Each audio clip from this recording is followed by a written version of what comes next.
I'd now like to invite Ms. Devdutta Mukhopadhyay, who's Associate Counsel Litigation and RTI at the Internet Freedom Foundation, to share her inputs. Hi, Rohan. Thanks for having me here. I think my areas of expertise are constitutional law and public law. So I'd like to look at this issue from an institutional perspective of separation of powers.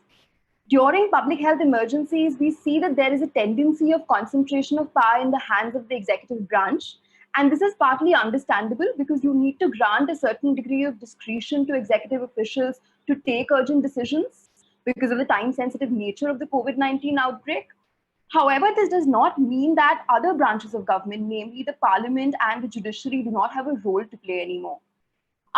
There's been a lot of conversation before this about function creep and how the Aarogya Setu app, which was originally intended to only be a contact tracing app, may be made mandatory for other purposes as well, including to get an e-pass or to maybe access public transport.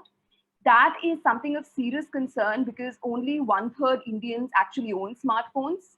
So if having access to a smartphone and access to the Aarogya Setu app is made a mandatory condition for availing various facilities and services, it will have a massive exclusionary impact. And I think this is where there is need for some degree of parliamentary oversight and scrutiny. I recognize that the parliament is currently not in session, but the government still does retain its ordinance-making powers. And ordinances are subject to some degree of parliamentary oversight because they have to be ratified by the parliament after the parliament resumes functioning.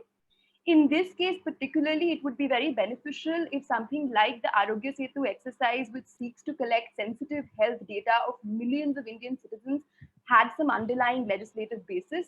This legislative basis could guarantee then that the app and the data that's been collected by it will not be used for any other purposes once the pandemic is over. So basically a sunset clause. It could also sort of specify, as has been previously suggested, that only health officials and not law enforcement officials will have access to people's health and movement data. I think putting this in the form of a legislation will give people a lot more comfort and will encourage people to trust the government and the app more, because it's very easy to change the privacy policy or terms of conditions, whereas something which goes through parliament has greater sanctity. Just one more point on the role of the judiciary. I think since the parliament is currently not in session, it's especially imperative for the judiciary to step in if it thinks that people's fundamental rights are being violated by executive excesses during this time. And the role of the judiciary, to be very honest, is tricky because it has to safeguard rights without encroaching into the policy-making domain of the executive. And I think the Kerala High Court's decision, which has been previously mentioned by other panelists as well, shows the right way forward. Because what the Kerala High Court does is that it says that, listen, if the government's telling us that it needs the services of sprinkler to combat the pandemic, we're not going to second guess that judgment.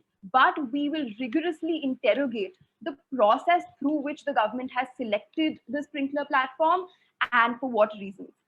And I think that's a very good way to go about it because, I mean, it's a very famous quote in Indian constitutional law that the history of justice is also the history of, insistence on adherence to procedure. And I think we should not be short-sighted and circumvent sort of existing systems of checks and balances even during these times.